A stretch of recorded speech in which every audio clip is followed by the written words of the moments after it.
Hello everyone, this is Stefan and Ellen again for the Royville Movie House.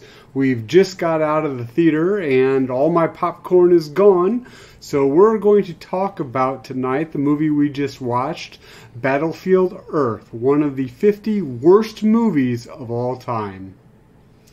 Yes. Before I read the synopsis, I just have two things to say.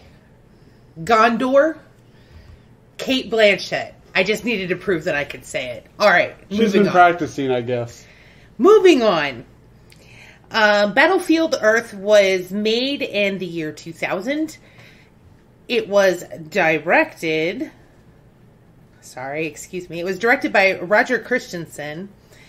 It was based on a novel by the writer L. Ron Hubbard, and the screenplay was written by Corey Mandel and J.D. Shapiro.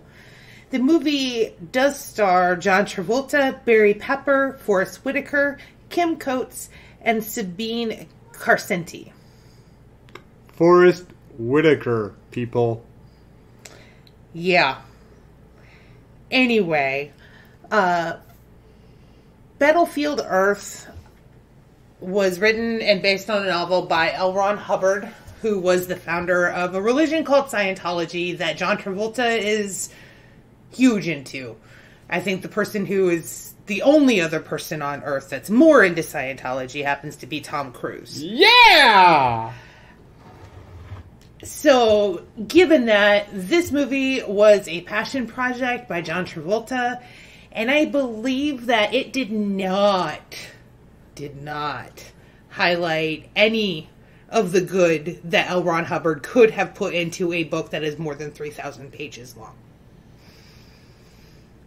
At all. It was bad. And I like bad movies. It was bad. So your initial reaction, because I'd already seen the movie, I already knew it was bad, so...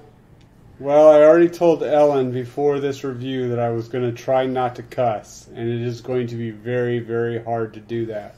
But my initial reaction, because I, like she said, I hadn't seen the movie before, and even when it came out, I'm a huge sci-fi fan. If you've listened to any of our other videos, audios, but I never really had an inkling to see this movie. About 20 to 30 minutes into the movie, I had the impression, and I told Ellen this, that it was The Office with... like Steve Carell. Steve Carell and John Krasinski. It was The Office only if it was a very crappy, I didn't use the word crappy, if it was a very crappy sci-fi action movie. Correct, because it wasn't very action-y. It wasn't very action-y and it was not good. Oh my gosh, it was not good. And that's not to say that Steve does not like the sitcom The Office. He does. Oh yeah. Seen it all the way through twice. What he means by that is there was more talk about the corporation than action-y things or future-y things. It was all about the corporation. Replace gold, and if you've seen the movie, replace gold with paper supplies, and it's The Office. There you go. I just don't want any of you to believe that Steve does not like The Office, because that would be a very big untruth. So, that being said, I had seen the movie once before, and I had forgotten how bad some of the scenes were. The unfortunate thing is, it has a fantastic cast, and so it makes it that much more disappointing. I mean, Forrest Whitaker usually is amazing. He's a great actor. Kim Coates, who played the sidekick that was his enemy at the beginning, turned around, whatever. He was pretty good. He's also in Sons of Anarchy. He played the character Tig, I believe, in Sons of Anarchy. And he actually looked worse in Sons of Anarchy than he did as a caveman in this movie. That's another point. All of the cavemen have great dental plans and are for what, 1,000 years of degradation? And are so clean. So clean. Very good looking. Model-esque. That too. So, all of that being said, Steve's initial reaction, my initial reaction, and a little bit about how the movie was made. We're going to move on to kind of the nitty-gritty, which are the characters. We're mainly going to talk about two. That's Johnny and Toro. Johnny was played by Barry Pepper. The protagonist. And Barry Pepper was in his heyday at that point. Barry Pepper was in just about every other movie that came out. This is toward the end of his heyday, actually. He was a late 90s guy. Johnny was a boring character. And got beat up a lot. A lot. A lot. And the Cyclos? I want to say Cylons, and that's way not right. I think it's Cyclos, yeah. The Cyclos liked to choke him. Evidently, Barry Pepper... Well, that was their move. It's kind of like the Kirk double fist hit.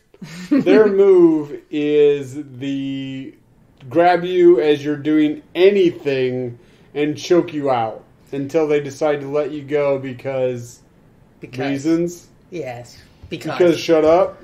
Right.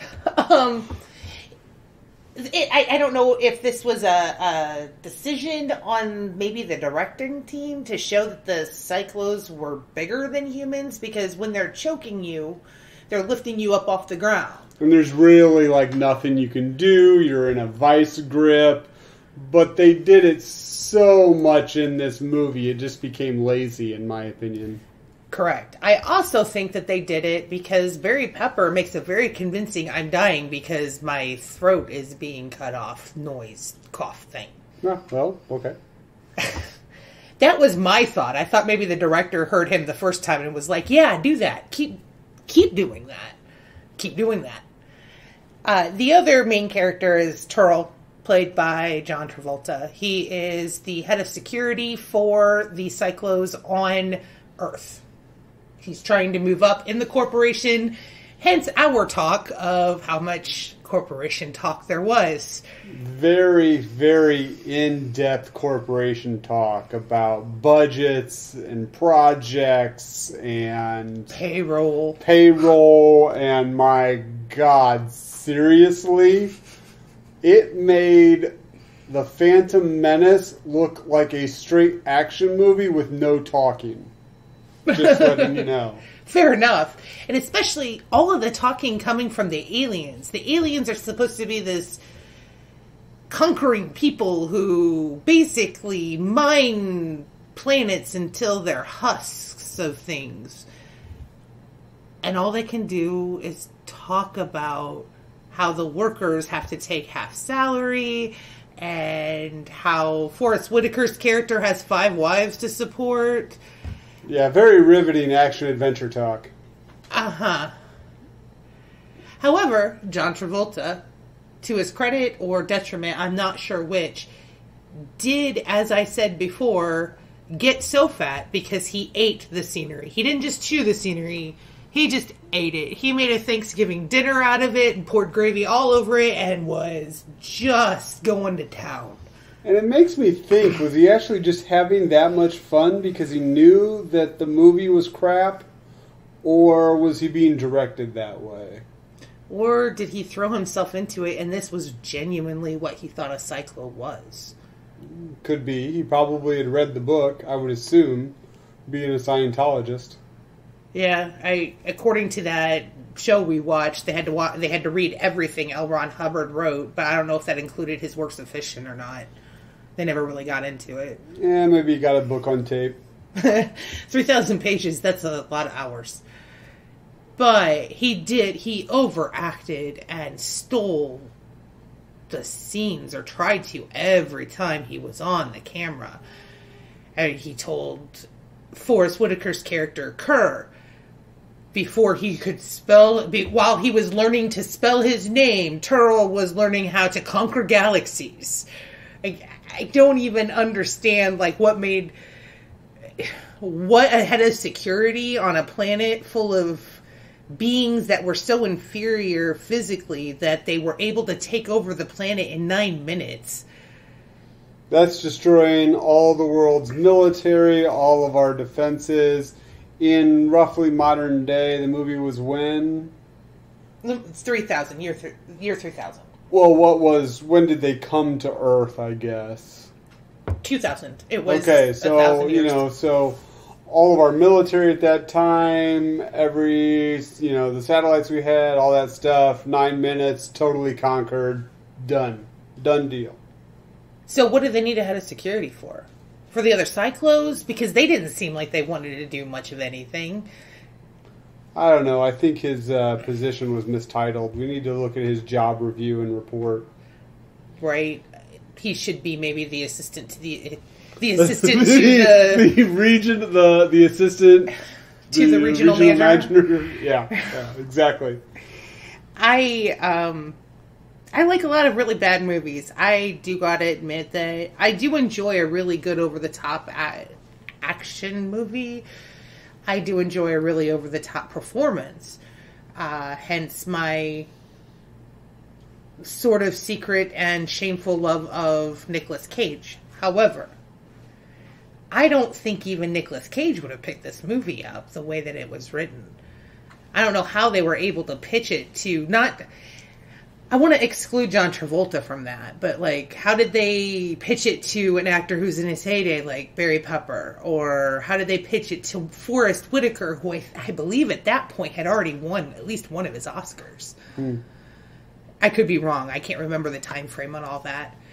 But he's an Oscar-winning actor, which meant that he was talented before he won his Oscar. How did they pitch it to these people that made it seem like this would be a good idea? I know everybody needs a paycheck. True. But it still doesn't make a whole lot of sense. Well, big budget action movie. Maybe they thought that it was going to be well cared for, and it wasn't. So, the plot, as per IMDb, is, and I quote, "It's the year 3000 AD. The Earth is lost to the alien race of Cyclos. Humanity is enslaved by those gold-thirsty tyrants whom are unaware that their man-animals are about to ignite the rebellion of a lifetime." So that's what IMDb tells us about the plot. I think we can move on from the characters to the plot. Sure, pretty much it's just Johnny and Turl. I mean, Forrest Whitaker was entertaining. He was a sniveling assistant to Turl and trying to not be Turl's assistant anymore. And Kim Coates played another human who joined in the rebellion. Kind of Johnny's sidekick, so to speak. And there was a love interest who was in it. That's really all you need to say. There was a love interest who had lines. Yeah, she was only really in the movie for about 15 minutes. Mm-hmm. So, plot points. Basically, the movie starts with the humans. A small, primitive village. Clan of the Cave Bear-esque looking clothing. But they're all humans. They're not... Clan of the Cave Bear if they were all just got off the set of the Gap photo shoot. Alright, fair enough. They are all good looking. None of them are Cro-Magnon. They're all obviously Homo sapien because that was where we were when the Cyclos took over Earth. They talk about the Earth being taken over by demons and the gods abandoning them, and Johnny needs to leave to go do stuff. Find the gods? Hunt something. It wasn't really clear to me what he actually had to leave for. So he left. He left and gets freaked out, and his horse gets freaked out by an old putt-putt. Yeah, amusement park thing. And at that place is when he's ambushed by Kim Coates' character and I'm assuming his brother. He's not in the movie for very long, so it doesn't really matter. And they take him to some place where they say the gods live. Or they've seen the gods before. And it is a city. I don't know. I don't remember what city that was. Because we see Denver and we see Aspen, but I don't remember what city they started. I think it was Aspen, maybe. I'm not sure. Anyway, it's a ruin of a city. The buildings are all actually, although they're ruins, they're standing pretty well after 1,000 years. Good on us for having such good workmanship. The cars don't seem all that rusted out. You can still tell what colors they are after 1,000 years. And most of the signs you can still read. The mannequins still have their clothing. But the man animals think that the mannequins were actually real people 1,000 years ago that upset the demons, and the demons turned them into this. This is the mentality, this is the ideas that the man animals have up until this point, which makes it even more ludicrous what they do, what they are able to accomplish within a month, and then what happens at the end of the movie for me. Fair enough. So they're ambushed by a Cyclo at this point. The audience doesn't see the Cyclo, but it's obviously an alien because you see how big he is and, you know, his dreads. And the next thing you know, he's being flown off and freaked out because he's flying, because these humans don't fly. And they're taken to Denver, to the dome, because the Cyclos can't breathe Earth's atmosphere. They have to breathe something that's poisonous to humans. So the Cyclos stay in these pockets, these domes that are pumped full of this gas that they can breathe.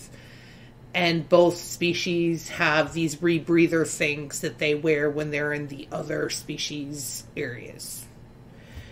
So that's established right away, that the humans can't breathe the air that's inside the dome, because they're given their rebreathers at that point.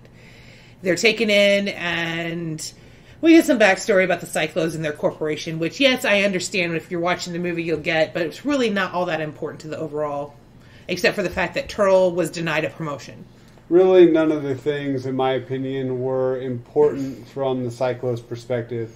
All you needed to know about the Cyclos was that they were the bad guys, honestly, in this movie. And Turtle was a scorned bad guy, which actually made him a little bit more vindictive, I guess. So, there's that. And there's a brief shot of Spaceball headquarters, or I mean the Cyclo's home planet. Of Cyclo. Of Cyclo, yeah. Creative name. It looks name. a lot like Spaceball headquarters. Yes, lots of spheres. Literally, looks a lot like Spaceball headquarters. Yes.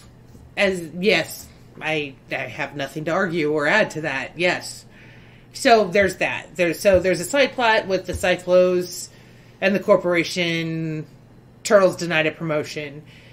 Johnny runs away a total of 4 times. 4 times. Kills 2 Cyclos in his first visit to the dome. One, because he got a hold of their gun all on his own and ran away. He was caught. The second time, because Turtle gave him the gun and basically told the partner of the dead Cyclo to get the gun from him because he wouldn't believe that the man-animal shot and killed a Cyclo. That was it. And so... And then he ran away again because some drunk Cyclo ran into a pillar and knocked it over and created a distraction. So he was able to get off of the chain gang and run away and get caught again by Turtle. And then Turtle takes him, develops this really convoluted plan to train humans to mine, even though they see humans basically as dogs, as animals, not as sentient, not as a creature that has sentient intelligence, but as a beast of burden. They don't speak the Cyclo's language, so they hook Johnny up, the rebellious one who can't be trained and keeps running away, And has killed multiple Cyclos. They hook him up to a machine that teaches him the Cyclos language. You know that scene in Scanners where... Yes! It like beams the language into his brain somehow, as well as some other points of history and whatnot. So basically the plan is... So Barkley gets smart. I don't know who Barkley is. Sorry, it's a Star Trek The Next Generation reference. Oh, okay. So Johnny gets smart, and Turl uses him to lead the small group of people that he's going to teach to mine, because they found a vein of gold somewhere where there's a lot of radiation that's very incredibly poisonous to the Cyclos, so they can't go in and mine it, but the men can. So that happened. They take Johnny into a flight simulator and teach him how to, fly the vehicles that the Cyclos have. But he's had his mind altered with super knowledge. Uh-huh. So... science fiction, okay. I was okay with that. I wasn't okay with it, not because it happened, but because they taught the rebellious one who kept running away and killing Cyclos how to drive this machine with lots of weapons on it. True. So they do that, and in order to hold leverage over Johnny's head, and this was a joke that played out way too badly and way too long in the movie. During one of the they run away scenes, they go without food for 3 days, and so Turl and Kerr are watching to see what food they go for, because obviously that's the favorite food of this man. And he ended up eating a rat raw because he was starving. And they didn't have any way to cook it. So he just ate it, and... So Turl and Kerr thought that was their favorite food, so they tried to motivate them by giving them raw rat. And it was basically a running gag. I say gag, it probably, since this isn't supposed to be a comedy, it's not a gag, but it was a running gag through the rest of the movie. I mean, he ended up calling Johnny Rat Brains through the whole rest of the movie. If it was just that would be fine. But, one of the things was, he was just like, "Are you hungry, boy? Are you hungry?" And he tries to shove a rat down his throat. Literally. Anyway, that's a side venue.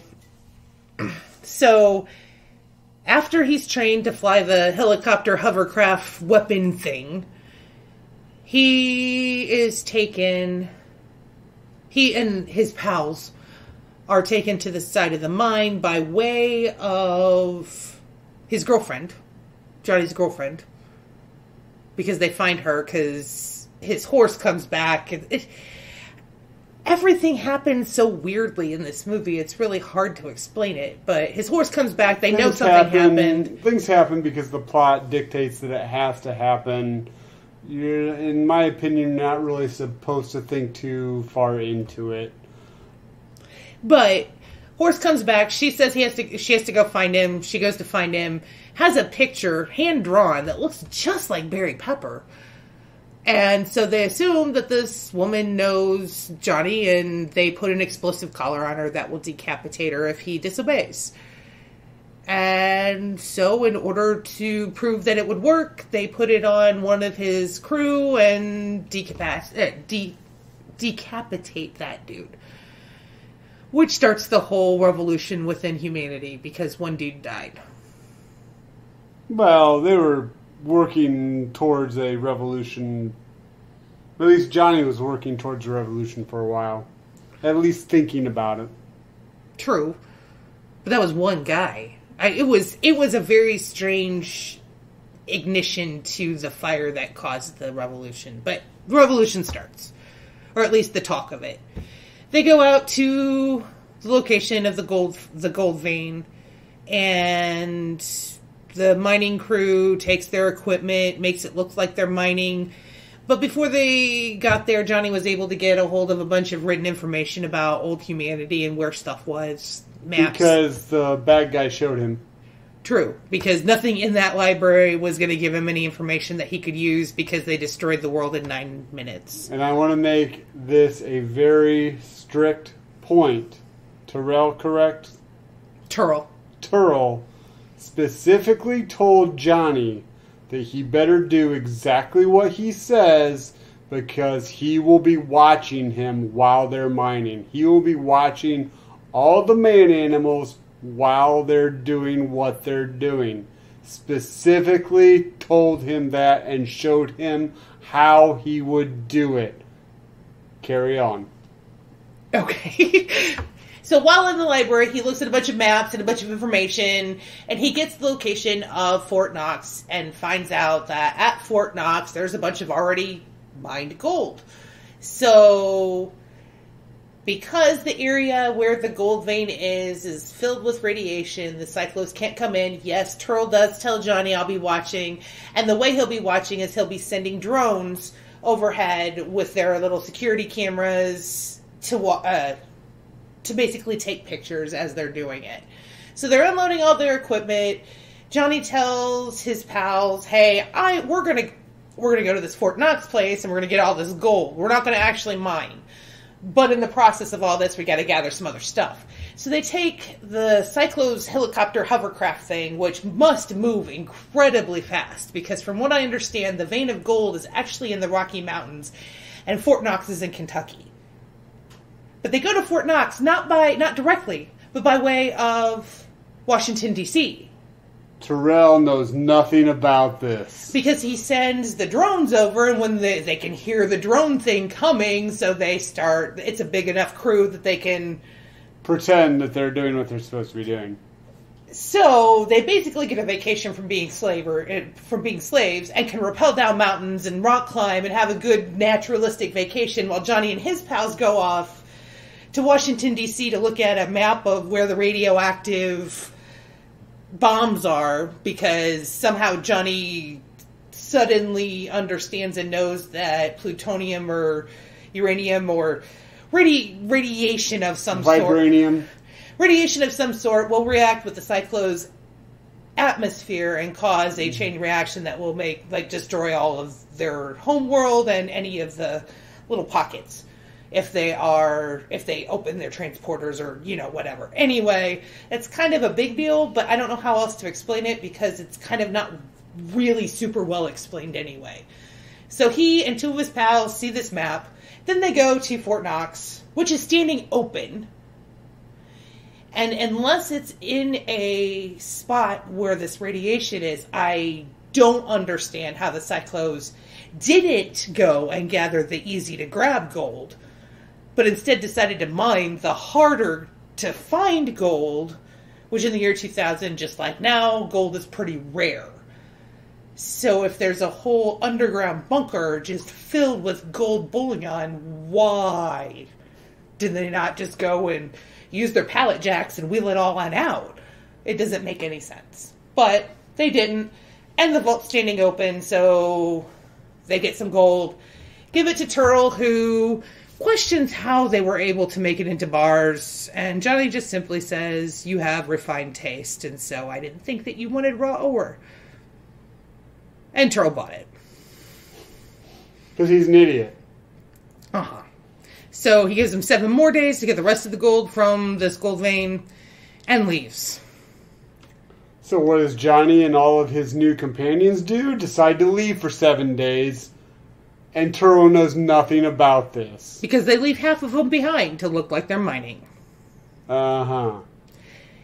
Yeah, are you seeing a thing going on here? The Cyclos are dumb. They're dumb. They might have advanced technology that can take out most of, all of, whatever, our war technology. However, they're dumb. They're dumb. So, they go to Fort Hood in Texas, get a bunch of guns and planes and ammunition and 1,000 years of decay and entropy. Evidently it didn't affect any of the weapon. Yeah, actually, I must condemn, or not condemn, I apologize. I must commend the U.S. military for being able to house equipment for finding a way to house equipment for 1,000 years, and dust doesn't even settle. It is amazing. It's immaculate. Not only does the dust not settle, but all the gasoline works, all the explosives and batteries and power works. All you have to do is switch a light on, and everything has power that it needs to have power. Bravo. Bravo. Yes. We have a scene at Fort Hood where the tribe of primitive men are attacking... Almost cavemen-like. Are attacking a flight simulator with their spears because it starts to move. And Johnny peeks in and says, "This will teach us to fly. You have 7 days to learn how to fly." Not only do you have 7 days to learn how to fly, lead tribe caveman, but you have that 7 days to train your boys to fly Harrier jets. What? Guess what happens?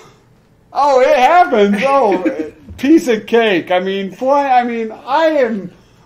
I should have been a fighter pilot, really, because if that's all you need to do, I mean, seriously, I feel so bad for anyone that has learned to fly a plane or does anything that is technical, because all you need to do is play a video game for 7 days, and you can teach in that time yourself and all of your caveman buddies to fight a war. Yeah. Okay. It's 1,000 years in the future. Sure. However, I'm with you on that. Steve did turn to me while we were watching the movie and say that this is an insult to the Air Force. And I just added pretty much anyone who has a pilot's license. This was an insult to.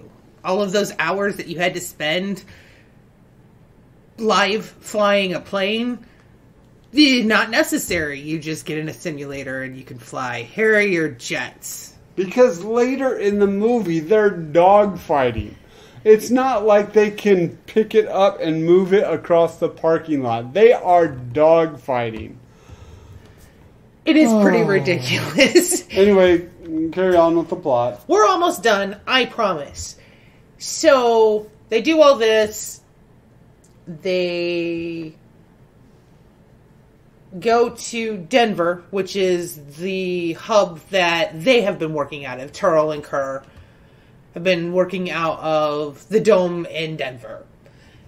Dome in Denver. Huh. Anyway, so that's where that's where the men decide to attack. And that's where all of their families and their friends and compatriots are being held anyway.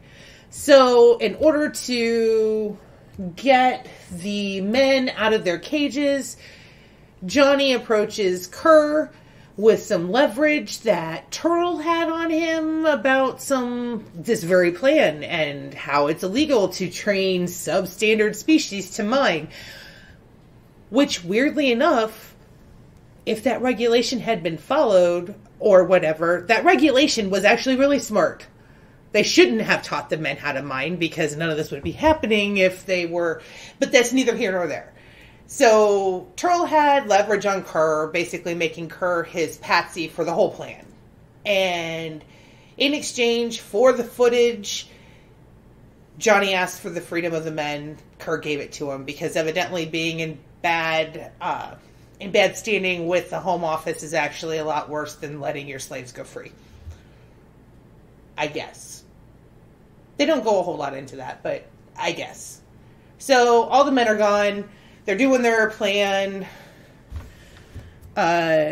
Tig, Kim Coates, the sidekick, his job is to blow the dome so that all the poisonous gas can come in and, well, meaning oxygen and carbon dioxide, like the atmosphere of Earth, can come in and start to suffocate and weaken the cyclos, and the brother of the guy that was used as a demonstration for the decapitation collar.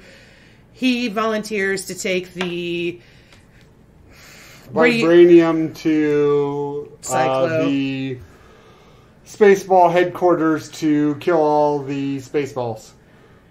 So basically that's their plan, and everybody else is running interference to distract from the actual attacks. There's a scene where the sidekick... Tig, I don't know it. Let me look it up. I'm sorry. I try to find his actual name. But basically there's a scene where he is using a rocket launcher, because of course you are, and he finds that another shuttle helicopter, space helicopter, cyclo helicopter is going to kill him, and then all of a sudden it is hit by a missile. There is a pan over scene where you see a number of Harrier jets coming in, starting a dogfight, and at that point I turned to Ellen and said, I am done. I cannot watch this anymore. I did, but that really, oh my goodness. Kim Coates' character's name is Carlo. Carlo, okay. I didn't think we would talk as much about him as we are. But he, his job was to blow the dome in order to weaken the Cyclos, in order to blow the dome on Earth. Pretty much at the same time as their home planet is being blown as well.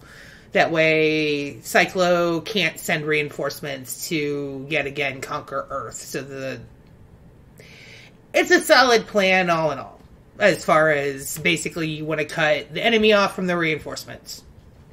So there's a big battle. We don't really need to get into that all that much. There's a big battle with the heroics that you would think would be in a cheesy B-movie sci-fi. The brother beams over to Spaceball and destroys all the Spaceballs. At that point I was like, okay, and then that happened. But then, not just destroyed all the Spaceballs, like annihilated the planet to not even asteroids. To dust, yeah. I mean, yeah, and that's why it was basically, okay, that happened. Yeah. Go on, I'm sorry, I just wanted to make that clear. And then the end of it is basically there's a fight, and the man-animals, big surprise, win the day. Turtle gets his arm cut off by the decapitation collar. I just had to point that out because it was supposed to be irony. And then he is captured, put in Fort Knox as another bit of irony. He's actually been able to get his gold, and Johnny comes in basically with the triumphant humans, says that if anybody tries to attack Earth, the ransom for Turtle will be so high because he is actually the one that killed the planet of the Spaceballs, and that will save Earth.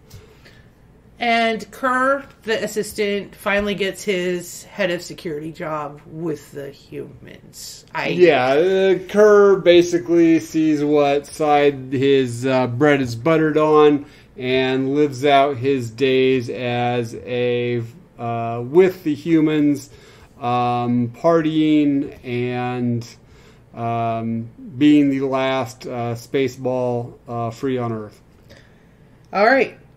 So there you go. So, Steve, were there any good points to this movie? No. I knew this question was coming, and I really tried to think of something, and they didn't kill the horse. That was good.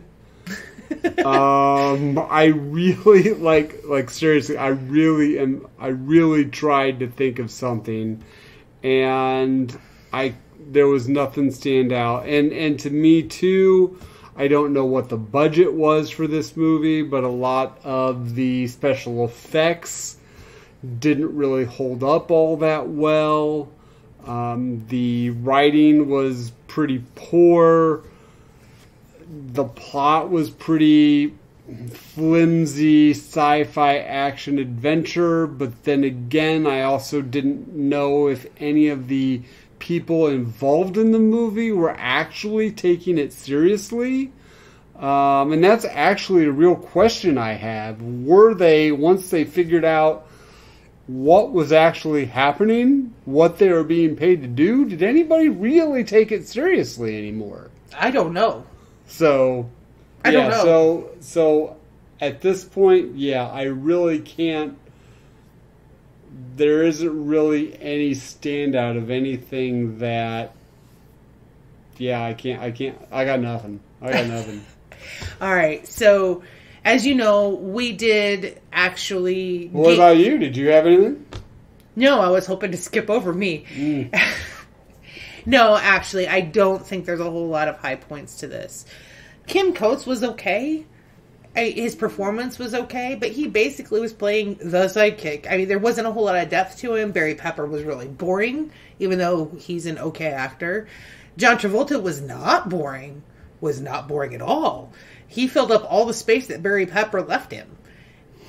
However, even though he walked really pretty fantastically and seamlessly in those platforms they put him in, I don't think that he and his overacting can save it as a fun movie for me.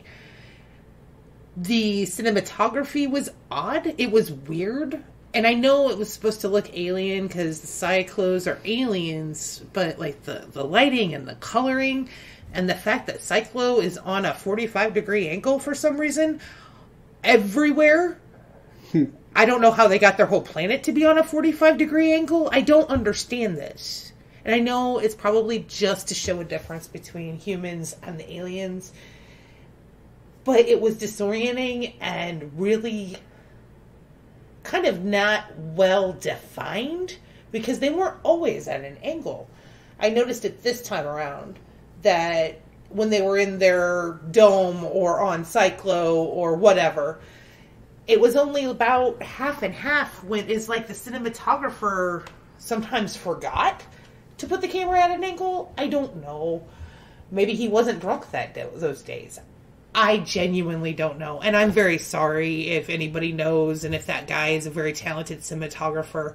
That movie was not well done. It was not well done. So anyway, because for our first two movies, we did not do the system that we had set out to do. We did not randomly pull names of movies. We chose Lord of the Rings because we owned it, and it was number 50, so it was a good divider point on AFI's list, because we're going to start with the top 50 and the bottom 50, and then if we feel like we want to move on, we have another 50 movies on both of these to do. The issue with the first bad movie is I wanted Steve to watch a movie that he hadn't been exposed to before, because I would have picked a fun bad movie like Plan 9 from Outer Space, or Man of the Hands of Fate, or Attack of the Killer Tomatoes. And all of these, whether Steve's seen the movie in their entirety or not, just being married to me and having dated me for so long, he's been exposed to a lot of these really fun, cheesy B-movie, horror movies, sci-fi movies that will be on our list.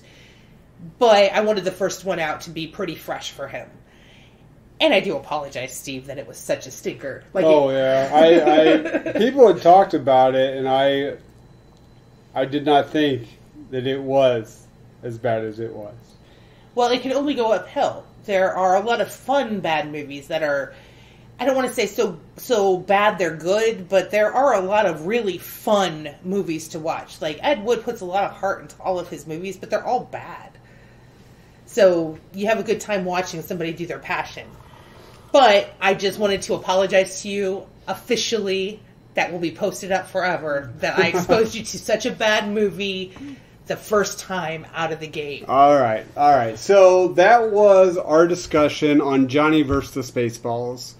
What are the next two movies that we are going to rent the movie house for? All right. So our next good movie, which will be next week, we will watch Midnight Cowboy, starring Jon Voight and Dustin Hoffman. Made in 1969, and it is number 43 on AFI's Top 100. So there's that. The following week, we will be watching The Swinging Cheerleaders, filmed in 1974, about an expose into the cheerleading world, I guess, is what I got from the synopsis.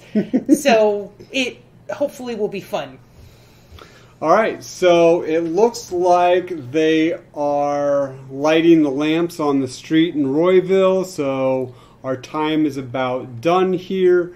If you have seen Battlefield Earth and want to discuss it in the comments, please go ahead and put your notes, and we might have a little discussion about how bad Johnny vs. Spaceballs actually was.